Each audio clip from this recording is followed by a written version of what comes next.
Medurstand Understanding Medicine. I'm Professor Azizur Rahman, and we are going to talk about the burden of hypertension, various diagnostic and therapeutic cut points.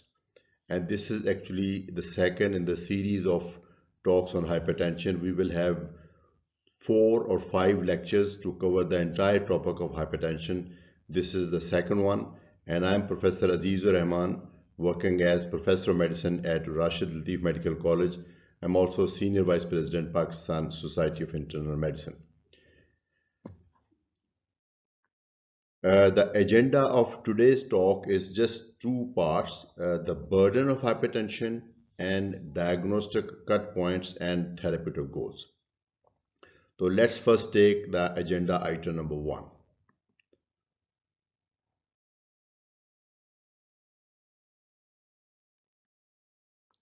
Uh, Hypertension is extremely prevalent. There are various studies and there are various surveys, and all over the world, the prevalence ranges from as low as 15% to as high as close to 50%.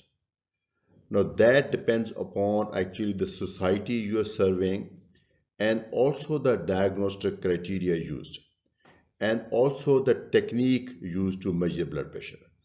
But whatever method you use, whatever society you talk about, there is no doubt that hypertension is one of the most prevalent diseases of the mankind, and it is also one of the bigger killers.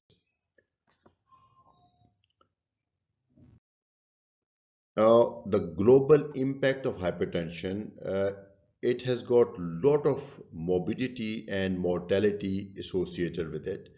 For example, approximately 10 million deaths per year and more than 200 million disability adjusted years and 4.9 million people with hypertension they develop ischemic heart disease, and 2 million or more they develop hemorrhagic cerebrovascular accident, and 1.5 million or more will develop ischemic cerebrovascular accidents. And all these conditions, they can devastate one's life. So I think it is a very important condition and truly called a silent killer. Now, these days we talk about COVID because that has COVID is pandemic, but the truth is that hypertension even today causes death at least 10 times more than COVID has done per year. So, although the COVID has taken the attention of media and it's got a lot of publicity and people are aware, and hypertension, most people they tend to ignore, but it is actually much bigger problem, and we need to understand this condition better, and we have to use all our resources to handle this pandemic of hypertension. It's a truly a global health issue. Now, if we take different conditions, these are all common prevalent conditions: hypertension, smoking, inadequate diet, physical inactivity, dyslipidemia, dysglycemia. Dysglycemia means diabetes, various stages of diabetes. If you consider all these conditions and blood pressure, hypertension is the single biggest killer. In 40%, the atherosclerotic cardiovascular disease or premature death is caused by hypertension alone compared to other conditions taken separately. So it is very important to diagnose and to treat hypertension because it is truly a silent killer. Now, since hypertension does not cause symptoms, mostly it does not cause symptoms, although many patients believe that they have symptoms, and they also believe that once they do not have symptoms, their blood pressure is normal. But we know that is not true. And according to various estimates, only 46.4% of the world population who actually have hypertension, they are aware that they have this condition. So more than 50% have hypertension according to the criteria we use these days. So more than 50%, they are hypertensive, but they are not even aware that they have this condition because they never had any symptoms and they never got their blood pressure checked. So only when survey was done, we found out that these patients, they have hypertension. And out of those who are aware, and very ironically, those who are aware that they have this condition, only 40.6% they receive treatment. Other they just consider it just a temporary rise, or they just don't believe. They remain in a state of denial. They never take treatment, or they just take something which they believe is the treatment, but actually it is not the scientifically validated treatment. So 40.6% only they receive treatment. And out of those who receive treatment, just 35% they are actually at goal. So even if they're taking treatment, that does not mean that they are at goal. They may be taking treatment, but they are not taking the medication in adequate dosage. So their blood pressure is still high. Very ironically, if we take the number of people who are actually controlled out of total population of hypertension, so I think only 13.1%. This is the global figure. Only 13% of hypertensive people, they are actually at goal. They mean only 13% of actual patients are getting benefit of the treatment, which is so very effective. In our country, in Pakistan, I'm sure this figure is much less. We have some surveys indicating that maybe only 3 to 4, 5% people are under control. Every third Pakistani adult, maybe according to some recent surveys, actually every fourth, every third or every fourth person in the adult population is suffering from hypertension. And Pakistani population is 212 million, and you can guess that one third of that big number constitute a very huge number. And only 22% of Pakistanis have effective control of hypertension. And this is published in a journal called Journal of Epidemiology and Global Health. So remaining 78%, they are uncontrolled. Being uncontrolled is as if they are getting treatment. Of course, if they're not taking treatment at all, their blood pressure will still be even higher. But definitely they can do better by taking adequate medication and getting better control. And better control, a good control is defined by a certain number, which we will discuss in subsequent slides. So not only you are taking medication, you are taking medication in a dose which is keeping your blood pressure below a certain level. Only then you will be called control. So if blood pressure is uncontrolled, it could lead to several complications. It could cause progressive kidney disease, ultimately end-stage renal disease. You can imagine what would that mean to the patient. Patient would have to be on dialysis, and it will add a lot of cost to the treatment. Coronary artery disease, lot of problems, left ventricular hypertrophy, atherosclerosis, stroke, and heart failure. These are all complications of uncontrolled hypertension. So that gives us a very strong reason that we must do whatever we can to control blood pressure of our people. Pathogenesis of essential and secondary hypertension. Now, first of all, essential hypertension. When we say essential hypertension, we mean actually this hypertension was bound to happen. We don't know the cause. There has to be one. There is actually a cause. We do not know it fully, but some of the factors which have been identified in the pathogenesis of essential hypertension, the idiopathic hypertension, genetic factors are important. we know those who have family history. If one or both parents are hypertensive, there is a high chance that that individual will develop hypertension.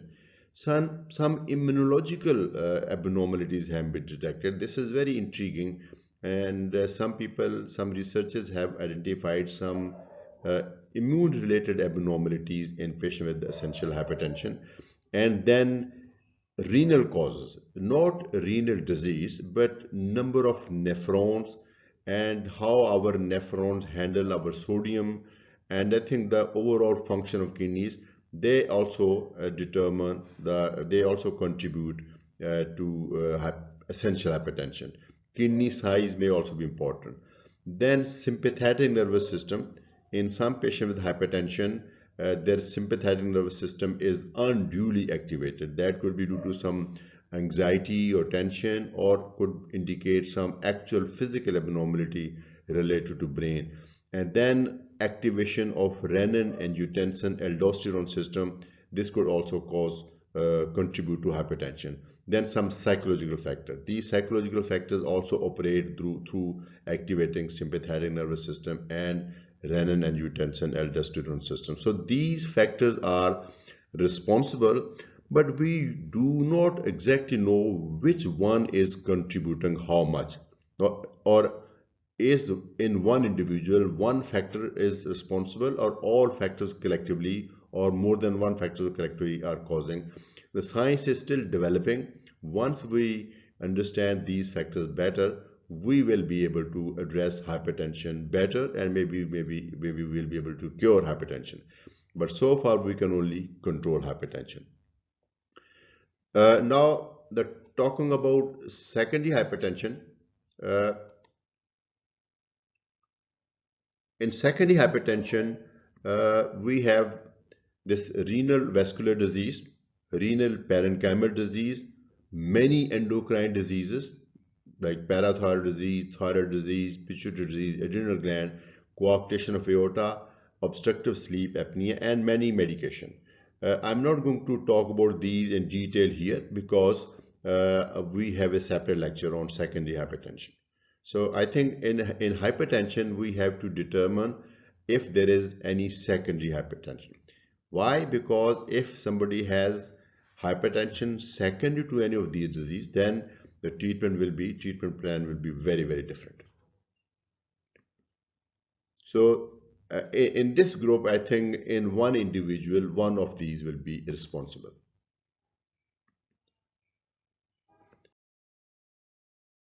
So World Health Organization has declared that CVDs, the cardiovascular diseases, are the number one cause of death globally.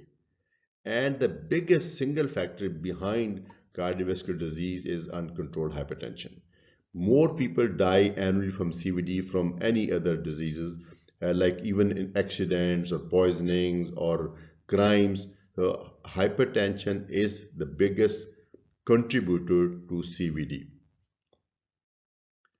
Now we have done with the first agenda item the burden of hypertension, and I have tried to explain that it is very prevalent and most patients are still undiagnosed. Those who are undiagnosed, those who are diagnosed, they are not taking treatment. Those who are taking treatment, they are not at goal. So a lot more can be done, and a lot more has to be done to reduce the burden of hypertension. And in only few cases, we can actually determine the cause and we can cure it. In majority, we can just control it. Now let's now talk about the second part in today's presentation, that is the diagnostic cut points and therapeutic goals. By that I mean that there are certain numbers on which we define a certain categories, and there are certain numbers we want to achieve when we treat blood pressure, because blood pressure is actually the game of numbers.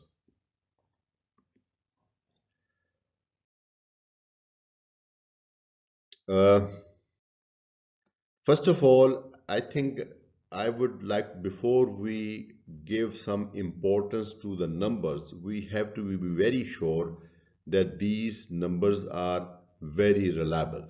So I think there is a proper technique. This cartoon will show you what is the best technique. So number one, this cartoon shows the digital BP apparatus. So that signifies that these days we accept digital BP apparatuses as validated apparatuses, and you can actually find a list of validated BP apparatus on the net. There are various sites which validate that this particular brand of blood pressure apparatus is validated.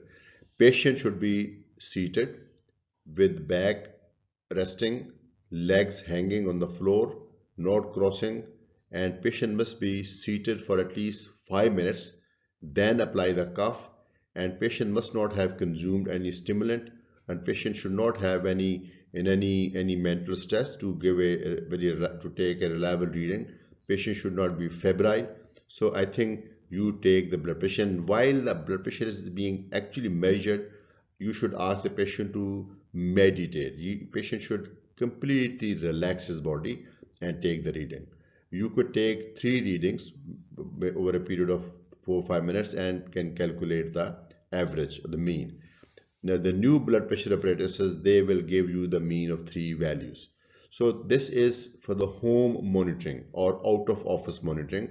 Of course, in the clinics we use different technique, but blood pressure has to be measured very carefully, very accurately. Only then we can give importance to those numbers, the cut points. Now, there are various hypertension guidelines which have given us these numbers, and JNC 8 was released in 2014, and American College of Cardiology, American Heart Association guidelines, they were released in 2017, and then European Society of Hypertension, European Heart Association guidelines were released in 2018. The NICE guidelines are the latest version was released in 2019, and I think this is the most recent International Society of Hypertension guidelines. They were released in 2020.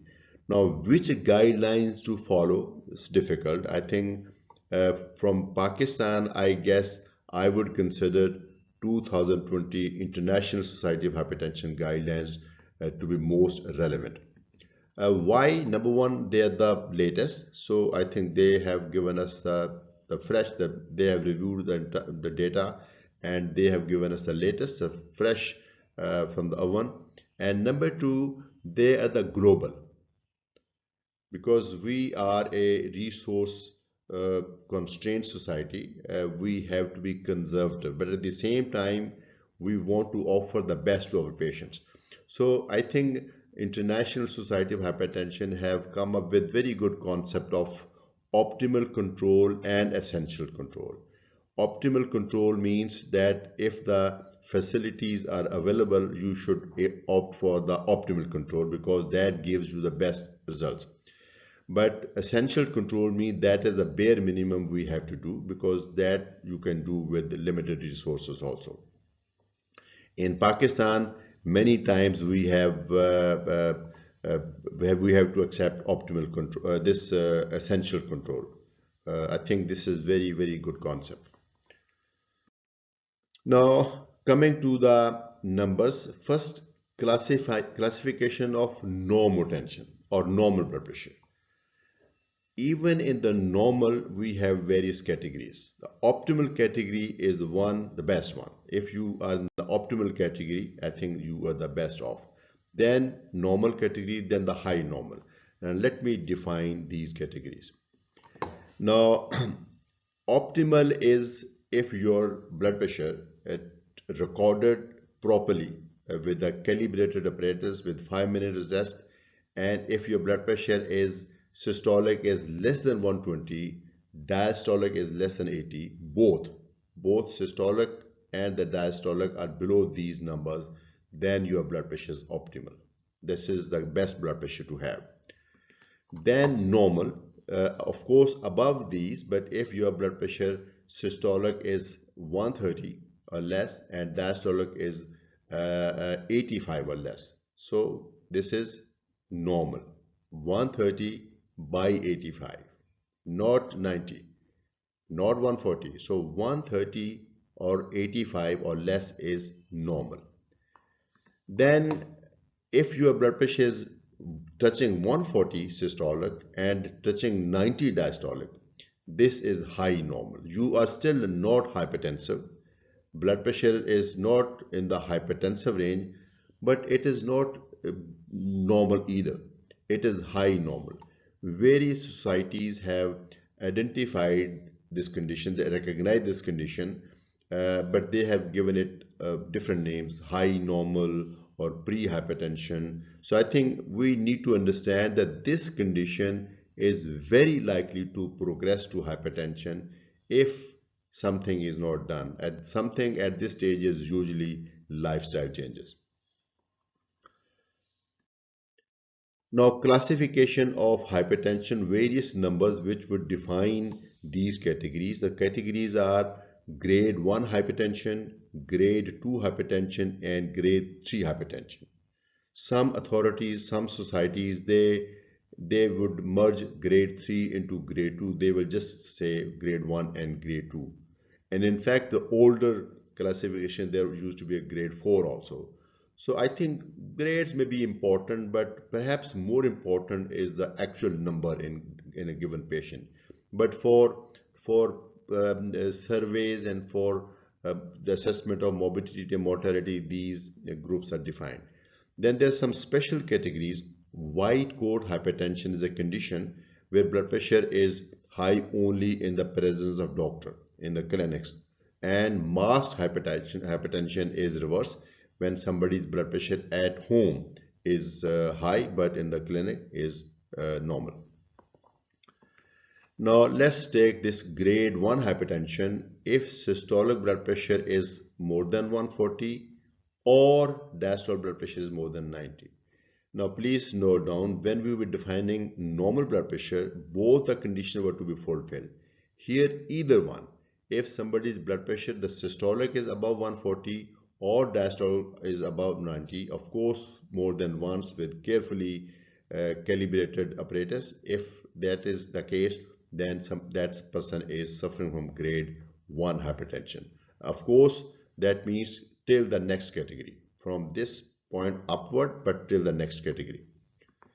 Thus, grade 2 hypertension is somebody's blood pressure systolic more than 160, including 160, systolic 160 or above, or diastolic 100 or above. So if that is the case, that is grade 2 hypertension. And of course, we are talking about the person who has not yet on medication. So that these numbers would apply to the person who is not on medication. Grade 3 hypertension is systolic blood pressure 180 or more and diastolic blood pressure 110 or more.